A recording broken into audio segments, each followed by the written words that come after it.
Discourse 2.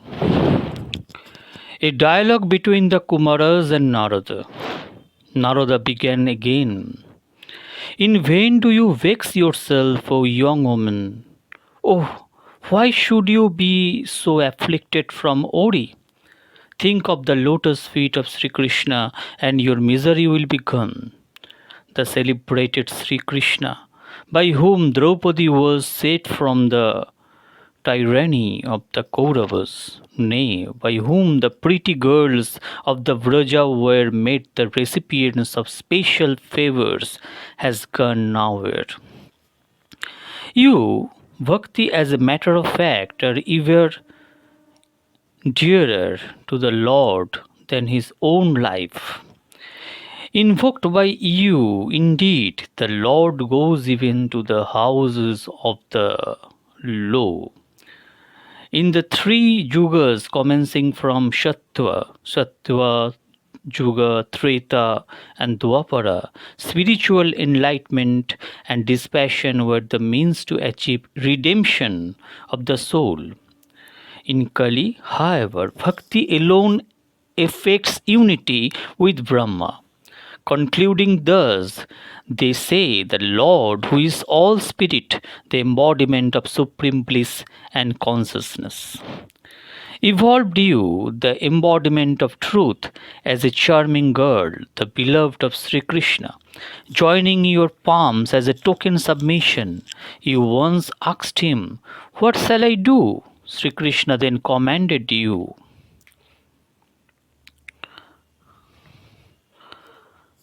Sri Krishna then commanded you, "Look after my devotees."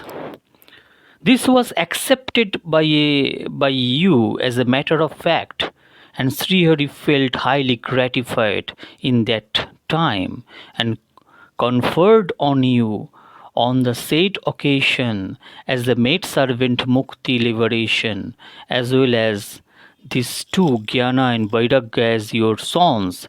In your real form, you look after the devotees in Vaikuntha, while a shadow form has been assumed by you to take care of the devotees on earth. Taking Mukti, Jnana and Vairagya with you, you came down to the earth from Krita Yuga down to the end of Dwapara.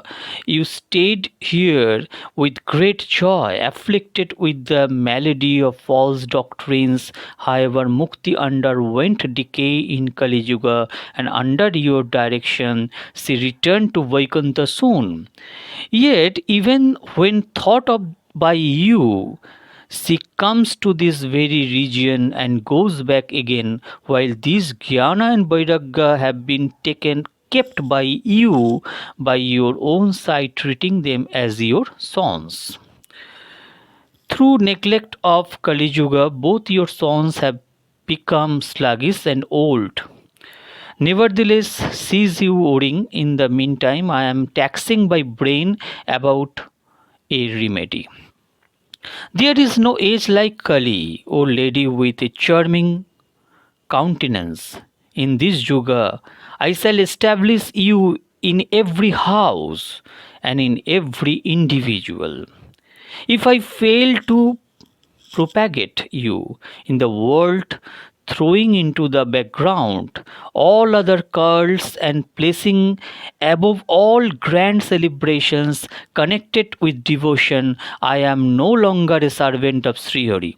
Even though sinners, men who will be endowed with you in this age of Kali will attain after death the abode of Sri Krishna, which is free from all fear. Those pure bodied souls in whose mind constantly awaits devotion in the form of love for the Lord do not see the face of Yama, the god of punishment, even in the dream. Neither the spirit of a departed soul, nor a friend, nor an agree, nor a demon has got devotion. Srihari can be won neither by means of austerities, nor through the study of the Vedas, nor through spiritual enlightenment, nor through righteous action. He can be won only through devotion. He can be won through only devotion. The cowardness of Praja bear testimony of today's fondness for devotion is in fact engendered in the mind of men after thousands of lives in Kali Yuga, in the age of Kali. Bhakti alone is supreme. As a result of bhakti, Sri Krishna reveals himself and stands at our very door. Those who are hostile to bhakti suffer in all the three worlds. In the past, the sage Durvasha, who reproached a devotee in the person of King Ambarisha, came to grief, have gone with the observance of scared vows, have done the undertaking pilgrimages to sacred places, have done with spiritual disciplines, have done with sacrificial performances, and have done with discourages on spiritual enlightenment. Bhakti alone is capable of conferring liberation. Shuta resumed, hearing thus of her own glory as ascertained by Narada. Bhakti got enriched with the fullness of all her limbs and spoke to him as follows. Bhakti said, O Narada, you are really blessed. Your devotion to me is unflinching. I shall ever abide in your heart and shall ever forsake you. My agony has been dispelled by you in a moment. Compassionate as you were, O pure soul, consciousness, however, has not yet returned to me, my sons. Therefore, pray, awaken them, bring them back to consciousness. Shuta continued. Narada was filled with compassion to hear the appeal of bhakti and began to rouse them, pressing them with his fingers, taking his mouth near their ears. He shouted clearly as follows, O Jnana, wake up at once, O Vairagya, wake up. Being roused again and again on that occasion by him through the chanting of Vedic and Upanishadic texts, recitations of the Gita, and so on, they rose somehow with great exertion. Full of languor as they were, both began to warn and come not open their eyes to see. Their hair had grown white like the dawn of a heron, and their limbs, reduced to a bare skeleton, looked like pieces of dry wood. The moment he perceived them, emaciated by hunger and inclined to fall asleep again, the sage Narada felt worried and said to himself, what should be done by me now? Oh, how can their sleepiness and old age, which is even more formidable, disappear? Pondering thus, O Shaunaka, a scion of Brigu, he Narada put himself in mind of Sri Krishna, the protector of cows. Presently a voice was heard from the heavens saying, O sage, do not feel dejected. This effort of yours will prove fruitful, no doubt. For these, however, O celestial sage, perform you a duly a righteous action. Saints who are the holiest of the holy will point out to you that act. When that noble act is performed, their old age, including their sleep, will disappear in the moment, and bhakti will spread all round. The voice from the heavens to this effect was clearly and perceptibly heard by all. Narada was struck with wonder and said, what it means is not understood. Narada said, "The voice from the sky too has spoken in the mysterious way. I wonder what may be the act which will have to be performed in order that the object of these two may be accomplished. Where will those saints be found, and how will they impart the knowledge of the practice? What should be done by me at the present moment, as enjoyed by the voice from the heavens?" Shuta went on. Leaving both there, the sage Narada departed thence, going forth from the sacred place to another, and making inquiries of the great sages on the way about the virtuous act hinted by the voice from the heavens. The story was heard by all. No conclusive reply was, however, given by any. Some declared the malady as incurable, while others said the remedy was difficult to ascertain. Still others, on the other hand, remained mute, while some invaded the issue and slipped past, thinking it imprudent to hazard the statement. A tumultuous uproar, causing wonder to all, rose in all three worlds. People whispered from ear to ear. When the trio consisting of Bhakti, Jnana, Vairagya did not rise, even though awakened through the chanting of the Vedas and Upanishads and recitations from the Gita, there is no other remedy.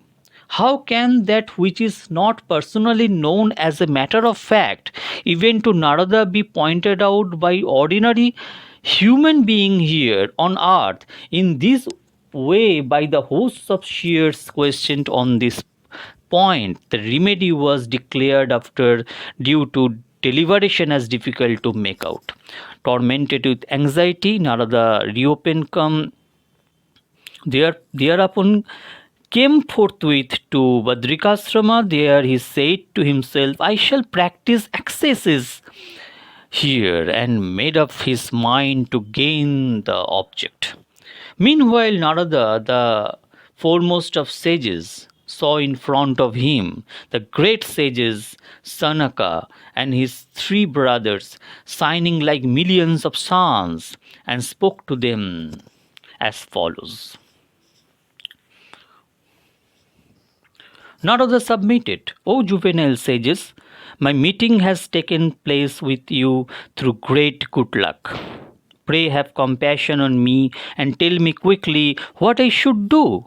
You are all great yogis, highly learned and wise, though looking 5 years of age each, you are older than the oldest. Having your permanent abode in Vaikuntha, you remain constantly engaged in chanting the names and glories of Sri Hari. Drunk with the charm of the nectar like stories of the Lord's pastimes, you subsist on such stories alone. Sri Hari alone is my savior. This formula ever plays on your lips as a matter of fact. Hence, old age, as directed by Kala, the time spirit does not harass you. At the mere contraction of your eyebrows in the days gone by, Jaya and Vijaya, porters of Srihari, sank down at once to the earth, and it was by your grace that you rose back to Vaikuntha. Oh, your sight of this juncture has been secured through great good luck. Favor must be done by your gracious selves to me, wretched as I am. Pray tell me what may be the spiritual practice that was hinted at by the voice from the heavens, and how it should be gone through by me. Kindly describe it in detail. How can satisfaction be caused to bhakti, jnana, and vairagya, and in what manner can they be lovingly and diligently established in all grades of society? The Kumaras said, "Do not worry, O celestial sage. Make your mind happy. There is already in actual existence an easy way to do this. O blessed you are, O Narada, who are the crest jewel of those who have turned away from the pleasures of senses. You have always been the guide of the devotees of Sri Krishna and the illuminator of Bhakti Yoga. It should be regarded as no matter of wonder for you who are making such incessant efforts in the cause of devotion. It is but proper on the part of the servant of Sri Krishna to make constant endeavor to establish bhakti on a sound footing. Many, of course, a discipline has been brought to light by RCs in this world, but they all involve exertion and mostly confer the fruit of Shwarga, heavenly bliss. As for the path leading to Vaikuntha, the everlasting and all blissful realm of Lord Vishnu, it yet remained hidden. It is generally through good luck alone that a person promulgating that course of discipline is found. The righteous practice which was hinted at to you the other day by voice from the heaven is, however, described today. Please listen with a composed and cheerful mind. Sacrificial performances conducted by means of material substances consigned to the sacred fire, those consisting austerities, those in the form of concentration of the mind, and others consisting of knowledge acquired through a study of the Vedas, they are all symbolic action leading to heaven alone. Indeed, Jnana and Jagna, sacrifices in the form of knowledge, has been recognized by the wise as a symbol of righteous action, action leading to liberation. That Jnana and Jagna is a reading of Srimad Bhagavatam, and that has been extolled by Shuka and others. By its very chanting, great strength will be derived by bhakti, jnana, and vairagya. The suffering of jnana and vairagya will disappear, and happiness will be regained by bhakti. All these evils of Kali will surely disappear at the very chanting of Srimad Bhagavatam, even as wolves take to flight at the very roar of a lion. Then bhakti that yields the milk of love, accompanied by jnana and vairagya, will dance in every heart and in every home. Narada submitted. When the try of bhakti, jnana, and vairagya did not wake up even when roused by the means of chanting the text from the Vedas and the Upanishads and the recitation from Gita, how will they get up on reading of Srimad Bhagavata? For in the stories of Srimad Bhagavata, as a matter of fact, is compound of substance of the Vedas alone running through every couplet, nay, through every single word. Pray resolve you this doubt of mine, since your sight